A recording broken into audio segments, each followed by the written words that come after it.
Hi hello and welcome to hello Mumbai. ലോകമെമ്പാടുമുള്ള hello മുംബൈയുടെ പ്രേക്ഷകർക്ക് ഒരു നല്ല ദിനം ആശംസിക്കുന്നു. ഒപ്പം ഇന്നത്തെ ഈ എപ്പിസോഡിലേക്ക് ഏവർക്കും സ്നേഹാദരങ്ങളുടെ സ്വാഗതം. Hello Mumbai, voice of Maharashtra, powered by Aegon shipping, brought you by Amrit Veni and our logistic partner Shree trans logistic. Hello Mumbai, hello Mumbai, hello Mumbai, hello Mumbai. നമസ്കാരം. ഇന്ന് ഹലോ മുംബൈയിൽ ഒരു ദൈവികമായ യാത്രയാണ്. ഇന്ന് ഞങ്ങളുള്ളത് അംബർനാഥിലാണ്. അംബർനാഥ് എന്ന ഈ സ്ഥലത്തിന് പേര് ലഭിച്ചത് ഇവിടുത്തെ ഒരു ശിവക്ഷേത്രത്തിൽ നിന്നുമാണ്. ഏകദേശം 1000 വർഷത്തിന് മുകളിൽ പഴക്കമുള്ള ഭാരതത്തിലെ പുരാതന ക്ഷേത്രങ്ങളിൽ ഒന്നാണ് അംബർനാഥ് ശിവക്ഷേത്രം.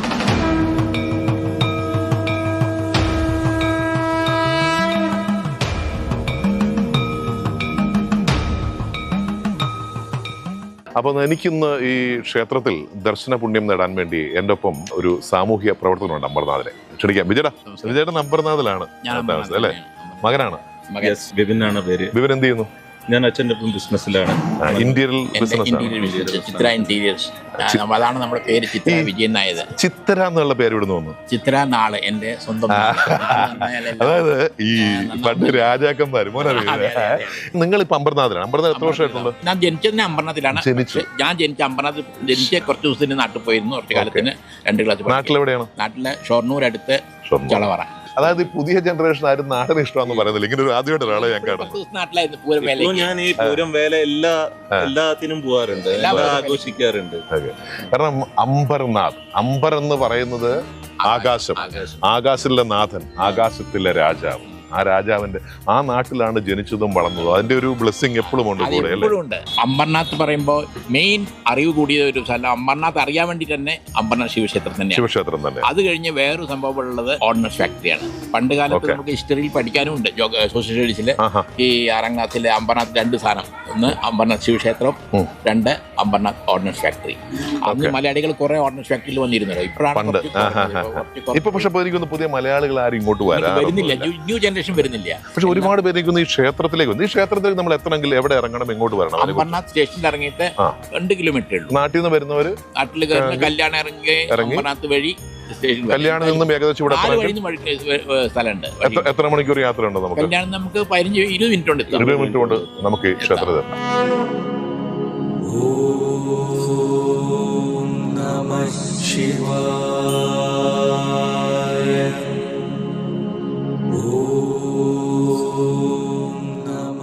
ഇവിടെ നമ്മൾ എന്തൊക്കെയാണ് ഈ പൂജ? ഇവിടെ പൊതുവെ താട്ടെന്ന് പറയാം അല്ലേ? താട്ടെന്ന് മറാഠി വാക്കാണ്.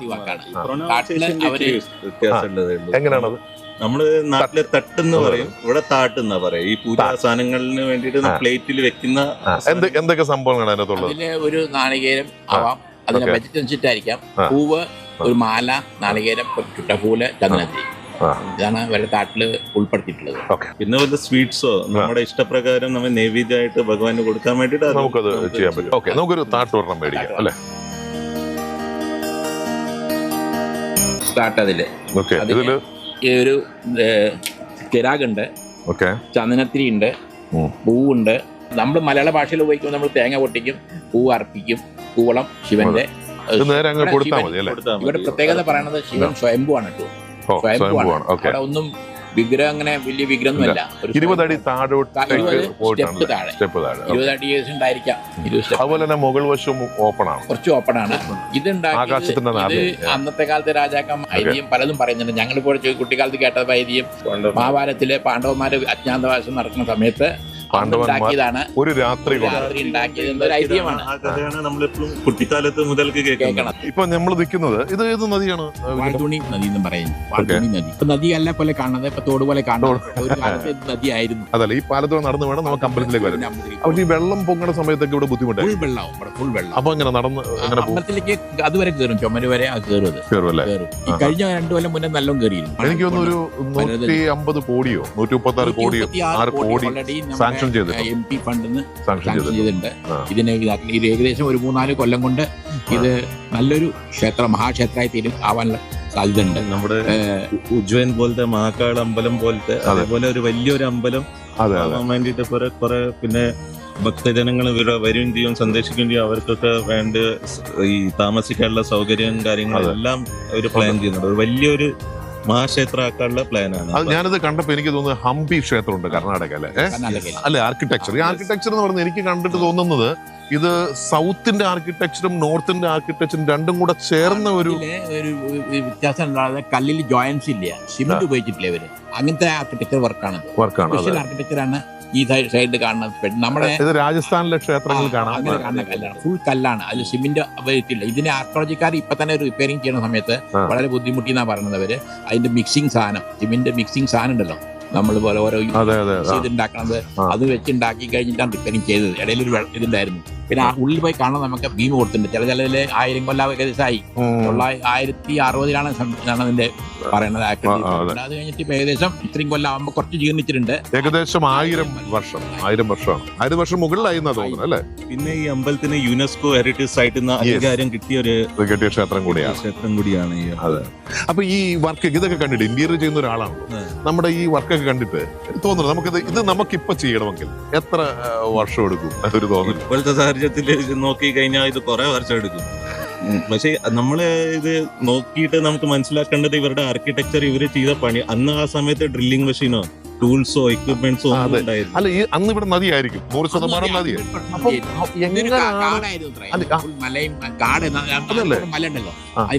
പക്ഷെ അതൊരു വലിയൊരു മല തുറന്നാണ് പഞ്ചപാണ്ഡവന്മാർ ഇത് ചെയ്തു എന്നാണ് പറയുന്നത്. വനവാസ സമയത്ത് അവർ താമസിച്ച സ്ഥലങ്ങളല്ലേ, ഇവിടുന്നാണ് അവർ പോയിന്നാണ് ഐതിഹ്യം. ഇവിടുന്ന് പോയിട്ട് അപ്പൊ രാവിലെ ആയപ്പോ പോയി എന്ന് പറഞ്ഞു. അങ്ങനെ ചിലർ പറഞ്ഞു ഒരു ദിവസം ഉണ്ടാക്കാൻ പറ്റുമെന്നു. പക്ഷെ ദൈവത്തിന്റെ. പക്ഷെ എന്നാലും ഞാൻ ആലോചിക്കുകയാണ്, ഇത് എങ്ങനെ വേണേ ആയിക്കോട്ടെ, എങ്ങനെ ഇത്രയധികം സാധനങ്ങൾ ഇവിടെ എത്തി? നമുക്കൊരു കൗതുകം തന്നെയാണ്. ഇത്രയും സാധനങ്ങൾ എവിടെ എങ്ങനെ എത്തി, എങ്ങനെ അവര് പണി ചെയ്തിട്ടുണ്ടാവും. ഒരു രാത്രിയുടെ ടൈം സ്പാനിലാണ് അവര് ഈ അമ്പലം കെട്ടിവെക്കിയത്. അതാ നമുക്ക് വളരെ ആശ്ചര്യമുള്ള ഒരു കാര്യമാണ്. ഇവിടെ ഇങ്ങനെ ഒരു പരിപാടിയുണ്ട്. ഇവിടെ നമ്മൾ അമ്പലത്തിലേക്ക് വരുമ്പോൾ തന്നെ അവര് വെളിയിൽ ഇങ്ങനെ കുറച്ച് പിള്ളേരുണ്ടാവും. ഓക്കെ, അത് അവർക്ക് ചെറിയ പൈസ ഇടുന്ന ഒരു ഏർപ്പാടാണ്. അവരിങ്ങനെ സംഭവം ചെയ്യും. ഓക്കെ, അതാവും എന്താ സംഭവം. ഇതാണ് സംഭവം. ഇതിങ്ങനെ സെറ്റ് ചെയ്ത് വെച്ചിരിക്കുകയാണ്. അപ്പൊ എനിക്കിത് ഓമാണ് അല്ലേ? അല്ല, ശിവന്റെ തൃശൂലമാണ് ഈ സംഭവം. ഓക്കെ, പിന്നെ ചന്ദനം, ഇതാണ് പരിപാടി. പിന്നെ അവർക്ക് അതിനുള്ള കുറച്ച് പൈസ കിട്ടും. അത് എന്ത് സുന്ദരമായ ചിരിയാണ് കേട്ടോ, നിഷ്കളങ്കമായ ചിരിയാണ്. അരെ കിतना पैसा कमाते हैं तुम लोग? अच्छा, 200-300 रोज. सब लोग कितना देता है पैसा? 10 രൂപ 15 രൂപ അതൊക്കെ കൊടുത്താലും 10-300 രൂപ ഒരു ദിവസം ഉണ്ടാക്കണ്ടേ? कितना लोग इधर 10-12 दिन रहते हैं। 12 दिन रोज आते हैं क्या? स्कूल में नहीं जाना? अच्छा, ഇപ്പൊ സ്കൂൾ അവധിയാണ്ട് ഇവർ ഡെയിലി എന്തൊക്കെയാലും 10-300 രൂപ ഇവർ ഉണ്ടാക്കുന്നുണ്ട്. ഓക്കെ, അപ്പൊ ടീക്കെ, താങ്ക് യു. അപ്പം 1000 വർഷത്തിന് മുകളിൽ പഴക്കമുള്ള ഭാരതത്തിലെ ഏറ്റവും പുരാതനമായ ക്ഷേത്രത്തിലാണ് ഞങ്ങൾ ഇപ്പോൾ നിൽക്കുന്നത്. ഈ ക്ഷേത്രത്തിന്റെ കൂടുതൽ വിശേഷങ്ങളുമായി ഞങ്ങൾ വീണ്ടും തിരിച്ചു വരാം. ദേഖ്തേ രഹിയേ ഹലോ മുംബൈ.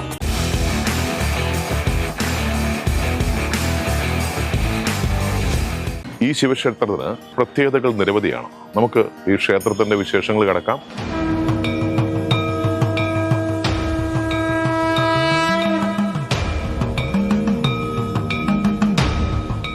ये कितना साल पुराना है? ये मंदिर 1000 साल पुराना है। ये क्या आपका एक्चुअली फैमिली में कनेक्टेड था ये मंदिर? मतलब ये हमारे पूर्वजों से चला आ रहा है। जब यहाँ पर कुछ नहीं था, पूरा ये जंगल था और यहाँ पर कुछ आबादी नहीं थी, खाली हमारा गांव था। तो उस टाइम से हमारे परिवार के लोग, हमारे कुटुंब के लोग यहाँ पर सेवा देते हैं। अच्छा, मतलब समझो कि पूरा जंगल था तब भी सेवा दे रहे हैं। अത്ര വർഷമായിട്ട് അവരുടെ കുടുംബത്തിൽ നിന്നുള്ള ഇതിലായിരുന്നു. अभी ये ट्रस्ट हो गया? ट्रस्ट तो नहीं हुआ है, हम लोग पुजारी ही इनको संभाल रहे हैं। अच्छा, वो പൂജാരി അല്ലെ? ഇവിടുത്തെ പൂജാരികളും അവരുടെ വീട്ടുകാർ തന്നെയാണ്. अभी ये इधर तो मेरा हिसाब से शिवरात्रि का दिन तो बहुत रश रहेगा ना? बहुत लोग, कम से कम कितना लोग आए? 7 से 8 लाख लोग यहाँ पर आते हैं शिवरात्रि में। 8 ലക്ഷം പേര് അല്ലേ? 8 ലക്ഷം പേര് ഒരു ദിവസം 4 മണിക്കൂർ വന്ന് പോകുന്നുണ്ട്. कितना बजे से कितना बजे तक मंदिर चालू रहता है? शिवरात्रि के समय तो पूरा 24 घंटा चालू रहता है और ऐसे तो सवेरे 5 बजे से शाम को 9 बजे तक मंदिर चालू होता है. രാവിലെ 5 മണി മുതൽ വൈകുന്നേരം 9 മണി വരയ്ക്കുമാണ് ക്ഷേത്രത്തിന്റെ. ഇത് നമ്മുടെ ക്ഷേത്രത്തിന്റെ പൂജയും ഈ തമ്മിൽ വളരെ വ്യത്യാസമുണ്ട് അല്ലെ? നമ്മുടെ ക്ഷേത്രത്തിൽ എന്താണ്, ആ വിഗ്രഹത്തെ തൊടരുത്, അടുത്തേക്ക് പോകരുത്, മിനിമാരാണ് ചെയ്യുന്നത്. പക്ഷെ ഇപ്പോഴത്തെ ക്ഷേത്രത്തിന്റെ അടുത്ത് ഉള്ളിൽ പോയിട്ട് നമ്മുടെ സ്വയംഭൂ സ്വയംഭൂവിനെ തൊട്ടിട്ട് തൊഴുക. അതെ അങ്ങനെയാണ്. हम केरला गए क्या? केरला मंदिर नहीं अभी तक तो Okay. ऐसा योग नहीं आया केरला जाने का। Okay. केरला हमारा मंदिर में कैसा है, हम तो शर्ट तो नहीं पहनते अंदर, एक बार शर्ट नहीं पहनते हैं तो शर्ट निकाल के अंदर जाना पड़ता है। हाँ। दूसरा क्या है, उस शिव मंदिर में हम पूरा राउंड नहीं मारते हैं, उधर अर्ध प्रदक्षिणा अर्धा प्रदक्षिणा होता है, इधर पूरा प्रदक्षिण होता है क्या? नहीं, अंदर तो पूरा प्रदक्षिणा नहीं होता है, नहीं होता है। अंदर आधा ही प्रदक्षिणा होता है, बाहर पूरा बाहर അതാ നമ്മുടെ പോലെ തന്നെ സെയിം നമ്മുടെ നാട്ടിലത്തെ. പുറത്ത് ഇവർക്ക് കെട്ടാനുള്ള സൗകര്യം ഉണ്ടായിരുന്നു പണ്ട്. ആ. അവിടെ ഈ ജനങ്ങൾ തിരക്ക് കാരണം അത് മാറ്റിയിട്ട് फुल राउंड किया ना। ये मैंने सुना है कि ये पंच पांडव ने बनाया है मंदिर, ऐसा निर्मित तो ऐसे भारत में कोई है नहीं जो पांडवों ने नहीं बनाई है, तो सभी मंदिर तो पांडवों ने बनाए हैं, इसका मीनिंग अलग अलग होगा। कब बनाया है? 1060 में बन के पूरा हुआ था। बट वो टाइम में मैंने ये एक्चुअली कर्नाटक का हम्पी एक क्षेत्र है, आपने सुना हो? हम्पी क्षेत्र का जैसा ही है हम्पी जो है वहाँ पर तो पूरा मंदिर मेरे ख्याल से नागर शैली का मंदिर है, आर्किटेक्चर ऑलमोस्ट वो जो नागर शैली का है, और ये नागर शैली से ही थोड़ा सा अलग है, अलग उसी में से निकला हुआ शिला भूमि शैली है। ओके अच्छा। अभी हमको इसको कुछ रिपेयरिंग वर्क करना है तो कैसे करते हैं? नहीं, इसको रिपेयरिंग नहीं करते, इनका मेंटेन कैसे मेंटेन करते हैं? मतलब यहाँ पर कोई काई जमती है, धूल आती है, या बारिश में जो घास उगती है उसको ही निकालते हैं, बाकी यहाँ पर कुछ ऊपर से नहीं कर सकते। जॉइंट दिया है, कट किया है, पत्थर के ऊपर पत्थर रख के अंदर इसको लॉक। अभी एक्चुअली हमको कुछ चेंज करना तो हो सकता है क्या? नहीं हो सकता। स्ट्रक्चर बहुत पुराना है और उसके ऊपर हम लोग और लोड डालेंगे तो प्लस हो जाएगा। ഒരിക്കലും അതായത് പണ്ട് ചെയ്തു വെച്ചിരുന്നത് ഇതിനിപ്പോ അതൊന്നും ചെയ്യണമെങ്കിൽ നടക്കുന്ന കേസേ അല്ല. ऐसा ये रिपेयरेबल हो सकता था, लेकिन ये मंदिर का जो बना है करीबन 1000 साल पहले, ये यहाँ के लोकल स्टोन से बनाया है। जैसे हम्पी में वहाँ का लोकल स्टोन है, यहाँ पे लोकल स्टोन ये बसाल्ट है, तो उससे बनाया है। लेकिन इसका हिस्ट्री ऐसा है कि इनको ये मंदिर शिलाहार डायनेस्टी ने बनाया। यहाँ पे शिलाहार डायनेस्टी रूल करती थी 1000 साल पहले, ये एरिया में पूरा उनका राज था, तो उनके राज में इन्होंने ये मंदिर बनाया है, और तब से लेके पब्लिक यहाँ पे दर्शन के लिए आती है। बीच में कुछ जैसे सत्ता पालट होता है, कुछ होता है, तो उसमें ये मंदिर भग्न हुआ है। अब देखेंगे इसमें कलश नहीं है। अच्छा ओके। आपके साउथ के कोई भी मंदिर देखेंगे तो मंदिर ऊपर कलश तक जाता है। അതായത് നമ്മുടെ ഇവിടെ കലശമുണ്ട്, ഇവിടെ കലശം ഇല്ല എന്നുള്ളതാണ്. ഇല്ല. तो ये कलश नहीं होने की वजह से आप मंदिर में जाएंगे, अंदर ऊपर देखेंगे तो अंबर दिखता है, आकाश दिखता है, ആകാശം. इसी वजह से इसको अंबरनाथ. അമ്പർനാഥ് അതുകൊണ്ടാണ്. അതായത് നമ്മുടെ നാട്ടിലെ പോലെ അല്ല ഈ ക്ഷേത്രത്തിലെ കലശമൊന്നും മുകളിലില്ല. മുകളിലോട്ട് തുറന്നാൽ ആകാശം കാണാൻ സാധിക്കും. അതുകൊണ്ടാണ് ആകാശത്തിന്റെ നാഥൻ, ആകാശത്തിന്റെ രാജാവ് യെസ് ശിവനാണ്. ഓം നമഃ ശിവായ. ഓം നമഃ ശിവായ. अम्बरेश्वर मंदिर के नाम से ये मंदिर जाना जाता है। यहाँ पे मंदिर कौन से साल बनाया उसका वो उस समय की जो लिपि थी वो यहाँ के उत्तर द्वार में ऊपर लिखी गई है। वहाँ पे लिखा है कि मंदिर शिलाहार डायनेस्टी में 970 या 960 साल पहले बनाया है, उसकी डेट भी लिखी हुई है। किधर है वो देख सकते हैं? वो ऊपर है। അതായത് ഈ അമ്പലം എന്നാണ് ഇത് ക്ഷേത്രം നിർമ്മിച്ചതെന്നുള്ള കാര്യങ്ങളൊക്കെ അവിടെ എഴുതിയിട്ടുണ്ട്, പക്ഷെ അത് ഇപ്പൊ കാണാൻ സാധിക്കുന്നില്ല. കാരണം അവിടെ വേറൊരു ബീം വന്നതിന് ശേഷം വന്ന കാരണം അതിങ്ങനെ മറിഞ്ഞു പോയിരിക്കുക. അതൊരു രാജാവാണ്, ആ രാജാവിന്റെ പേര് പറഞ്ഞത് എന്താ? ഡൈനസ്റ്റി, ഷെലാർ ഡൈനസ്റ്റി എന്ന രാജാവാണ്. 1000 AD ആ സമയത്ത് ഉണ്ടാക്കിയത്. വർഷമാണ് ഈ അമ്പലം പണിഞ്ഞിരിക്കുന്നത് എന്നുള്ള കാര്യങ്ങൾ വളരെ കൃത്യമായിട്ട് അവിടെ എഴുതിയിട്ടുണ്ട്. പക്ഷെ നമുക്ക് ഒന്നുകൂടെ ക്ലിയർ ആയിട്ട് നോക്കിയാൽ അത് കാണാൻ സാധിക്കും അല്ലെ? ഇതിന്റെ അടിയിലായിട്ടാണ്, കാരണം ഈ ഒരു ഫ്രെയിം വന്നുകൊണ്ടാണ് ഇത് നമുക്ക് ശരിക്കും കാണാൻ സാധിക്കാതെ വരുന്നത്. കറക്റ്റ് ആയിട്ട് പറഞ്ഞാൽ ഇന്ന് 980 വർഷം കഴിഞ്ഞു എന്നുള്ളതാണ്. ഏകദേശം 1000 കൊല്ലം പറയാറുള്ളത്. അതെ, 1000 years എന്ന് തന്നെ പറയാം. कोंकण प्रांत में उस समय शिलाहार डायनेस्टी थी यहाँ पे, तो उस समय मंदिर बने। शिलाहार ऐसे दूसरा मंदिर है क्या इधर? पूरा हमें महाराष्ट्र में ले तो ये मंदिर छोड़ के दूसरा कुछ मंदिर है क्या? मंदिर कुछ यहाँ पे है, जैसे नासिक जाते तो सिन्नर एक सिटी है, सिन्नर में एक मंदिर इसी तरह का गोदेश्वर मंदिर है। ഗോദേശ്വരന്റെ ഒരു മന്ദിരമുണ്ട്, അത് നാസിക്കിലാണ്. അവിടെ ഇതേപോലെ ഒരു ക്ഷേത്രമുണ്ട്, ഈ ആർക്കിടെക്ചറിൽ ഉണ്ടാക്കിയിട്ടുള്ള ഒരു ക്ഷേത്രമുണ്ടെന്നാണ് പറയുന്നത്. फिर एक हरिश्चंद्रगढ़ पे भी एक ऐसा टेम्पल है। हरिश्चंद्रगढ़ यहाँ पे एक ट्रैकिंग, आजकल ट्रैकिंग के लिए बहुत फेमस, लोग इट्स फोर्ट एक्चुअली, ओके, उस पे भी ऐसा एक मंदिर है। एक्चुअली जो शिला राजा जो थे मम्मुनी राजा जो थे यहाँ के, और उनका जो अंकल था राजा झंझ, ഓക്കെ. उन्होंने सेम इसी तरह के 12 मंदिर 12 ज्योतिर्लिंग के धरती पे यहाँ पर बनाए थे उत्तर कोकण में, मगर आज वो दिखाई नहीं देते। उनका रिकॉर्डेड है कि 12 मंदिर उन्होंने बनाए थे। അതായത് 12 ശിവക്ഷേത്രങ്ങൾ, ശിവലിംഗം ഉണ്ടായിരുന്നു അല്ലെ? അതെ. അതിലിപ്പോ ഒന്നുമില്ലെന്നാണ് പറഞ്ഞത്. ഇതേപോലത്തെ ഇതിപ്പോ നമുക്ക് നമ്മളെ വെച്ചിട്ട് വലിയ വലിയ അമ്പലത്തിനെക്കാളും ചെറിയൊരു ക്ഷേത്രമാണല്ലോ. ആ ക്ഷേത്രത്തിന് അതേപോലെ ഉണ്ടാക്കിയത് ഈ രാജാവ്. ഈ രാജ അതിൽ 12 ശിവക്ഷേത്രങ്ങളുണ്ടെന്നാണ്. ആകാശനാഥന്റെ, ആകാശ രാജാവിന്റെ അംബർനാഥിലെ ശിവക്ഷേത്രത്തിന്റെ വിശേഷങ്ങൾ ഇവിടെ തീരുന്നില്ല. ഇതിന്റെ കൂടുതൽ വിശേഷങ്ങൾ നമുക്ക് അടുത്ത ആഴ്ച കാണാം.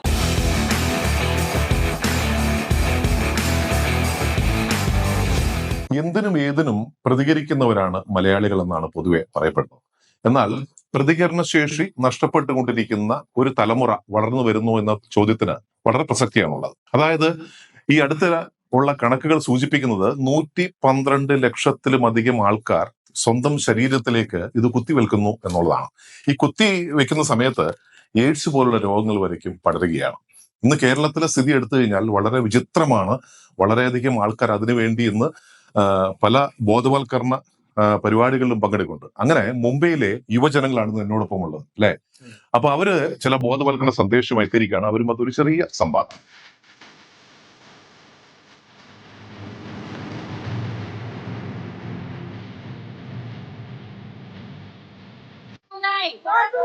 Say yes to life.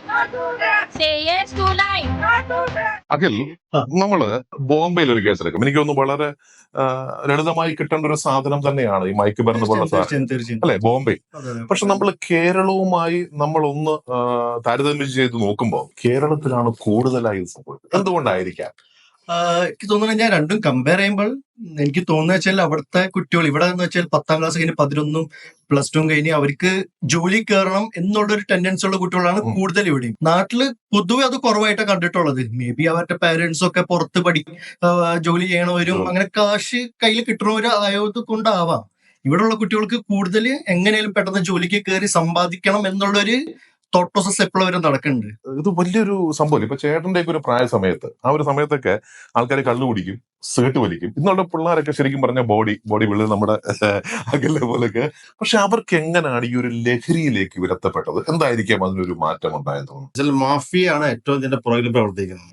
ഇത് സ്കൂൾ തലത്തിൽ നിന്ന് 5ാം ക്ലാസ് മുതൽ തന്നെ ഇപ്പോൾ ഈ മാഫിയ തലങ്ങൾ പ്രവർത്തിച്ചു വരികയാണ്. ക്യാൻവാസ് കൊച്ചു കുട്ടികളെ പ്രോത്സാഹിച്ച് അവർ കണ്ടെത്തും. ചില ഇവർക്ക് വീട്ടില് ഇവന്റെ ആവശ്യങ്ങൾക്ക് പൂർത്തീകരിക്കാൻ പറ്റുന്നുണ്ടോ എന്ന് അവരെ ക്യാൻവാസ് ചെയ്തിട്ട് അവരെ ശരിക്കും റീഡ് ചെയ്യുന്നുണ്ട് അവര്. അതിനുശേഷം അവരെ ക്യാൻവാസ് ചെയ്ത് അവരെ പിടിച്ചിട്ട് അവർ പറയും, മോനെ നിനക്ക് ഇത് വിറ്റ് കഴിഞ്ഞാൽ നിനക്ക് 100 രൂപ തരാം. ആ കുട്ടിക്ക് 100 രൂപ വെച്ചാൽ പിറ്റേ ദിവസം പോകാൻ എല്ലാവരും ഷൈൻ ചെയ്യാം. അങ്ങനെ ഒരു ടെൻഡൻസി അവർ ഉണ്ടാക്കുക. നമ്മുടെ ഈ അടുത്തിടയ്ക്ക് ചില കേസുകൾ എടുത്തു കഴിഞ്ഞാൽ, അതായത് അമ്മയെയും സഹോദരനെയും അച്ഛനെയും ഒക്കെ വെട്ടിക്കൊല്ലുന്ന രീതിയിലേക്ക് മാറിക്കഴിഞ്ഞു. പക്ഷെ അങ്ങനെ ഒരു കേസൊന്നും ബോംബെയിൽ റിപ്പോർട്ട് ചെയ്തതായിട്ട് ഒരിക്കലും ഉണ്ടായിട്ടില്ല. അങ്ങനെ തീർച്ചയായിട്ടും കേരളത്തിൽ ഇന്നത്തെ ഒരു അവസ്ഥ അങ്ങനെയാണ്. കാരണം നമുക്കറിയാം, നമ്മൾ പേപ്പറിൽ കൂടെയും മറ്റും അതുകൊണ്ടൊക്കെ അറിയുന്നതാണ്. കാരണം വളരെ ശോചനീയമായ അവസ്ഥയാണ്. കാരണം ഈ മയക്കുമരുന്നിന്റെ പ്രസരണം വളരെ കൂടുതലാണ്. നിങ്ങൾക്ക് തോന്നുന്നുണ്ടോ ഇതിൽ ഫിലിം ഏതെങ്കിലും രീതിയിൽ ഇൻഫ്ലുവൻസ് ചെയ്യപ്പെടുമെന്ന് തോന്നുന്നു? എനിക്ക് തോന്നുന്നത് ഫിലിമിനേലും കൂടുതൽ കൊച്ചുകുട്ടികളുടെ മനസ്സിന്റെ ക്യൂരിയോസിറ്റിനെ എക്സ്പ്ലോയിറ്റ് ചെയ്യലാണ് ഇപ്പൊ നടക്കുന്നത് മെയിൻ ആയിട്ട്. അതായത് ഈ എല്ലാ പ്രൊഡക്ട്സും ഈസിലി അവൈലബിൾ ആണ്. അപ്പൊ ഈ കൊച്ചുകുട്ടികൾക്ക് ഒരു പിയർ പ്രഷർ എന്ന് പറയും. അപ്പുറത്തെ എന്റെ ഫ്രണ്ട് എന്ത് ചെയ്യുന്നു, എന്റെ ഫ്രണ്ടിന്റെ ഫ്രണ്ട് എന്ത് ചെയ്യുന്നു, അപ്പൊ ഞാനും ആ ട്രെൻഡ് ഒന്ന് ഫോളോ ചെയ്താൽ എന്താണ്, ആ ക്യൂരിയോസിറ്റിനെ എക്സ്പ്ലോയിറ്റ് ചെയ്തുകൊണ്ടാണ് ഓരോ കാര്യങ്ങളും സംഭവിക്കുന്നത്. ഒരു ചെറിയൊരു മിഠായി വാങ്ങുന്ന അത്ര ഈസി ആയിട്ട് സംഭവങ്ങൾ കയ്യിൽ കിട്ടുന്ന അതിനെയാണ് നമുക്ക് സ്റ്റോപ്പ് ചെയ്യേണ്ടത്. ഈ ഈസ് ഓഫ് അവൈലബിലിറ്റി അതാണ് നിർത്തേണ്ടത്. അത് പക്ഷെ നിർത്താൻ എന്താണ് നമ്മുടെ കയ്യിലുള്ള ഓപ്ഷൻ എന്ന് പറഞ്ഞാല് പേരന്റ്സ്, സ്കൂൾ, കോളേജ്, പിന്നെ ഇതുപോലത്തെ സാമൂഹിക കാര്യങ്ങൾ ചെയ്യുന്ന ഇൻസ്റ്റിറ്റ്യൂഷൻസ്, ഇവര് ഒരു ബോധവൽക്കരണം പറയില്ലേ ഗ്രാസ് റൂട്ട് ലെവലില് കൊടുക്കണം. അപ്പൊ അതുകൊണ്ട് കുറച്ചൊക്കെ നമുക്കൊരു വ്യത്യാസം വരുത്താൻ പറ്റും. അല്ലാതെ നമുക്ക് പെട്ടെന്ന് ഒരു 1 day അല്ലെങ്കിൽ 10 days അല്ലെങ്കിൽ ഒരു കൊല്ലം കൊണ്ട് ഇതിന് ഫുൾ സ്റ്റോപ്പ് ഇടാൻ പറ്റില്ല. ക്യൂരിയോസിറ്റിയാണ് മെയിൻ പ്രശ്നം. അങ്ങനെ ആർക്കെങ്കിലും ഒരു ക്യൂരിയോസിറ്റി തോന്നിയിട്ടുണ്ടോ? നിങ്ങൾക്ക് ആർക്കെങ്കിലും തോന്നിയിട്ടുണ്ടോ? അതായത് ഒരാള്, നിങ്ങൾ സിനിമ കാണാറില്ലേ? ആ സിനിമ കാണുന്ന ഇൻഫ്ലുവൻസ് ഉണ്ട്, അത് ഇങ്ങനൊരു സാധനം അത് എനിക്കൊന്ന് ചെയ്താൽ കൊള്ളാമെന്ന് തോന്നിയിട്ടുണ്ടോ? ആർക്കെങ്കിലും തോന്നിയിട്ടേ ഇല്ല. നിങ്ങൾ എത്രയാ പഠിക്കണേ? ഞാൻ 9ല്. അവിടെ 10th-ല്, 8ല്, 6ല്, 10th-ല്. ആരാകണമെന്നാണ് ആഗ്രഹം? Business woman. ബോംബെക്കാർക്ക് അങ്ങനെ തോന്നലുണ്ട്. പറ. Medical field. മെഡിക്കൽ എന്താവണം? Doctor, nurse, forensic PSC. Forensic. Okay that's great. Okay, എവിടെ പെട്ടെന്ന് പറ. ഡോക്ടർ ആവണം. ഓക്കെ, ഡോക്ടർ ആയിരുന്നു ഇവരൊക്കെ വന്ന് ഞാൻ പിടിച്ച് ഇഞ്ചക്ഷൻ കൊടുക്കാന്നൊക്കെയാണ്. നേഴ്സ് ആയാൽ മതി. അപ്പൊ ഡോക്ടർ, നേഴ്സ് ഇവിടെ ഉണ്ട്, മറ്റേ ഫോറൻസിക് ഉണ്ട്. അപ്പൊ നിങ്ങൾക്ക് ഒരു അപ്പൊ എനിക്കൊന്നും അല്ല, ഒരു ഹോസ്പിറ്റൽ തുടങ്ങാം. ഇന്നത്തെ യുവ നമ്മളുടെ ഫ്യൂച്ചർ ജനറേഷൻ, റൈറ്റ്? ആ future, India's future is in the hand of നമ്മുടെ കുട്ടികളുടെ കയ്യിലാണ്. ആൻഡ് കുട്ടികളുടെ ലക്ഷ്യം ക്ലിയർ ആണ്. They want to be, they are very clear with their aims and objectives. Medical എന്ന് പറഞ്ഞുകൊണ്ട് തന്നെ അവരൊരിക്കലും ഇതിലേക്ക് വരില്ല, അല്ലെ? തീർച്ചയായും അവർക്കൊരു അവയർനെസ് ഉണ്ട്. That is not good for health. അല്ല, അവരോട് ഞാൻ ചോദിച്ചപ്പോ അവർക്ക് അതിനോട് താല്പര്യം പോലും തോന്നില്ല. എന്താണെന്ന് അറിയാൻ ഒരു ക്യൂരിയോസിറ്റി പോലും അവരുടെ ഇല്ലെന്നാ പറയുന്നത്. May be what is happening in Kerala, the dynamic change of the lifestyle, and there are changes where people just a trendsetter. ഈ ഡൈനാമിക്സ് ചേഞ്ചസ് ആണോ പറഞ്ഞ ഈ ഒരു വലിയൊരു ചേഞ്ചസ് ആണോ ഇതിലേക്ക് കൊച്ചു പുതിയ തലമുറയെ വലിച്ചു കൊണ്ടുപോകാനുള്ള മെയിൻ കാര്യം തോന്നുന്നു? തീർച്ചയായിട്ടും അവരുടെ, അതായത് ഫാമിലി, അതായത് കുട്ടികളുടെ, നമുക്കറിയാലോ കോളേജ് തലത്തിലും സ്കൂൾ തലത്തിലും മുതൽ വരുന്ന കുട്ടികളുടെ ഒരു ആറ്റിറ്റ്യൂഡാണ് എന്നാണ് എനിക്ക് തോന്നുന്നത്. കാരണം മുംബൈയിലായാലും കേരളത്തിലെ, മുംബൈ അപേക്ഷിച്ച് കൂടുതലും ഈ ഡ്രഗ്സ് അവൈലബിലിറ്റി ആയിട്ടുള്ളത് കൂടുതലും കേരളത്തിലാണ് മുംബൈ അപേക്ഷിച്ച്. അതാണ് ചോദ്യം, എന്തുകൊണ്ടാണ് അങ്ങനെ? അതിന്റെ അവൈലബിലിറ്റി ആണ് കൂടുതലും നോക്കുന്നത്. അതായത് കേരളത്തിലെ ജനങ്ങൾക്ക് കൂടുതലും സുഖ സൗകര്യങ്ങൾ, കാര്യങ്ങളൊക്കെ കൂടുതലാണ് കേരളത്തിലെ ജനങ്ങൾക്കുള്ളത്. അതുകൊണ്ട് അവരൊന്ന് ആസ്വദിച്ച് നോക്കാമെന്ന് വിചാരിച്ചു. തീർച്ചയായിട്ടും ആ ഒരു രീതിയിലൊക്കെ ആയിരിക്കാം. ആരെങ്കിലും അറിയാവുന്ന ആരെങ്കിലും ഇങ്ങനെ ഒരു ഡ്രഗ് ഇതിലേക്ക് പോയിട്ടുണ്ടോ? പോയിട്ടുണ്ട്. ആരായിരുന്നു? അതെന്ന് വെച്ചാൽ ഞങ്ങള് നാട്ടില് അങ്ങനെ ഒരു പയ്യനെ കണ്ടിട്ടുണ്ട്. എനിക്ക് തോന്നിയിട്ടുള്ളത് അവർക്ക് ആദ്യ ഭാഗങ്ങളിലൊക്കെ അവർക്ക് എന്തെങ്കിലും കാര്യമായിട്ട് കൊടുത്തിട്ട് അവരതിന് അഡിക്റ്റ് ആവുക ചെയ്യണത്. പക്ഷെ ഇതിന്റെ പുറകിലൊരു മാഫിയ ഉണ്ട് ശരിക്കും പറഞ്ഞു. കാരണം ഇവർക്ക് ഓഫർ ചെയ്യുവാണോ? കാരണം ഇത്ര പൈസ ചിലപ്പം എന്തെങ്കിലും പ്രശ്നങ്ങൾ ഉണ്ടാക്കിയിട്ട് ഇവരെ ചോദിക്കുകയൊക്കെ ചെയ്യുകയാണെങ്കിൽ അവർ പറയുന്നത് എന്റെ കയ്യിൽ ഇത്രയും പൈസ ഉണ്ടെന്നാണ്. പക്ഷെ അത്രയും മെച്ചുവേർഡ് ആയിട്ടുള്ള കുട്ടികളല്ല അവര്. അവർക്ക് ഇത്രയും പൈസ എവിടെ നിന്ന് കിട്ടുന്നു എന്നുള്ളതാണ്. അപ്പൊ അവരുടെ കയ്യിൽ ഈ ഡ്രഗ്സ് ഉണ്ട്, അത് വിറ്റഴിച്ചാൽ അവർക്ക് ഇത്ര പൈസ. മാതാപിതാക്കള് നോക്കണ്ടേ ഇവരിൽ എങ്ങനെ? അതാണ് ഒരു വ്യത്യാസം എനിക്ക് തോന്നിയിട്ടുള്ളത്. എന്താന്ന് വെച്ചാല് നമ്മൾ ഇവിടെ താമസിക്കുന്നവർക്ക് നമ്മുടെ കൈക്കുള്ളിലുണ്ട് കുട്ടികള്. പക്ഷെ അവിടെ എന്ന് പറഞ്ഞാൽ അച്ഛനും അമ്മയും പുറത്തു പോയി ഒരുപാട് പോസിബിലിറ്റീസ് ഉണ്ട് കുട്ടികൾക്ക്. താങ്കൾ ഈ പറഞ്ഞ കുട്ടി എത്രാം ക്ലാസ്സിൽ പഠിക്കുന്നു? അല്ല, ഇച്ചിരി മെച്ചുവേർഡ് ആയിട്ട്. എത്ര വയസ്സുണ്ട്? ഒരു 30 ഉണ്ട്. ഓക്കെ. അല്ല, നമ്മൾ കൺമുന്നിൽ കണ്ടിട്ടുള്ളതാണ്. അതുകൊണ്ടാണ് വളരെ ക്രൂരമായുള്ള ചിന്തകളും. അങ്ങനെയല്ല, ഇപ്പൊ ആ കുട്ടിയുടെ മൈൻഡ് ലെവൽ തന്നെ മാറി മീൻസ് നമ്മളിപ്പോ കണ്ടു കഴിഞ്ഞാൽ അറിയുന്നുണ്ടെങ്കിലും കുറച്ച് സമയം കഴിയുമ്പോ അത് ആരാണെന്ന് അവൻ ഓർത്തെടുക്കാൻ വരെ പറ്റുന്നില്ല. ആ ഒരു സ്റ്റേജ് വരെ ആയിട്ടുണ്ട്. ഈ കരള് പോകും, അല്ലെങ്കിൽ നമ്മുടെ കിഡ്നി പോകുന്ന പറഞ്ഞാൽ പിള്ളേർ പറഞ്ഞു ഇന്നല്ലെങ്കിൽ നാളെ ഞാൻ മരിക്കണമെന്നാണ്. അതുകൊണ്ട് നമുക്ക് അടിച്ചു പൊളിച്ച് ജീവിക്കണം, അല്ലെ? നിങ്ങൾക്ക് വളരെ പരിചിതമായ ഒരു കുട്ടി, അറിയാവുന്ന ഒരു കുട്ടി ഒരു ഡ്രഗ് അഡിക്റ്റ് ആണ്. അങ്ങനെയാണെങ്കിൽ എങ്ങനെയായിരിക്കും പ്രതികരിക്കുക? കുഞ്ഞിനോട് എന്തായിരിക്കും ഒരു പറഞ്ഞു കൊടുക്കുക ഒരു അമ്മ എന്നുള്ള രീതിയിൽ? മോനെ അതിന് അങ്ങനെ പോകരുത്, നല്ലതല്ല, നല്ല ശീലമല്ലാതെ അവരുടെ വീട്ടുകാരെ അറിയിക്കും. ഡിഗ്രിക്കല്ലേ പഠിക്കുന്നത്? ഒരാൾ വന്ന് അഡ്വൈസ് ചെയ്യാണ് നിങ്ങളെ, ഇങ്ങനെ വേണം അല്ലെങ്കിൽ ഇങ്ങനെ ചെയ്യണം എന്ന് പറഞ്ഞാൽ ഉടനെ അത് കേൾക്കുമോ? ഇല്ല. അതാണ് ഒരു മിഥ്യാധാരണയാണ് ഇതിനെല്ലാം confusion. When are you planning to say yes? അതെനിക്കിപ്പോ തോന്നുവാണെങ്കിൽ ഏതാണ് ശരിയെന്ന് എങ്ങനെ തിരഞ്ഞെടുക്കും? അത് നമുക്ക് മനസ്സിലാവല്ലോ അത് ശരിയാണോ തെറ്റാണോ. ആ ശരിയും തെറ്റും തീരുമാനിക്കുന്നത് അമ്മയോടോ അച്ഛനോടോ അല്ലെങ്കിൽ റിലേറ്റീവ് ആരെങ്കിലും ചോദിക്കുമോ ഇത് ശരിയാണോ? അത് you will be taking your own decision. എന്റെ ഡിസിഷൻ. യെസ്, അതാണ് കറക്റ്റ്. എല്ലാം എന്റെ ഡിസിഷൻ മാത്രമാണ്. പണ്ടെന്ന് വെച്ച് കഴിഞ്ഞാൽ നമ്മൾ തല്ലിയിട്ട് ഇതാണ് ശരി എന്ന് പറയുന്ന സിസ്റ്റം ആയിരുന്നു. ഇപ്പൊ അങ്ങനെയല്ല. ഇപ്പോഴത്തെ കുട്ടികൾക്ക് വേണ്ടത് ലോജിക്കാണ്. അതെ, നമ്മൾ പറയണതിൽ ലോജിക് ഉണ്ടെങ്കിൽ അവർ അക്സെപ്റ്റ് ചെയ്യും, അല്ലേ? നമ്മുടെ ജീവിതത്തിൽ ലഹരി അത് ജീവിതമാകട്ടെ, ജീവിതമാണ് ലഹരി. ആ സന്ദേശം മുൻപോട്ട് വെച്ചുകൊണ്ട് ഞങ്ങൾ ഇവിടെ വാങ്ങിയാണ്. അടുത്ത ആഴ്ച നമുക്ക് കാണാം. Hello Mumbai, hello Mumbai, hello Mumbai. ഉയരുണരും പാളങ്ങൾ, നിശയില്ലാ ജീവിതയാത്രകൾ. ഹലോ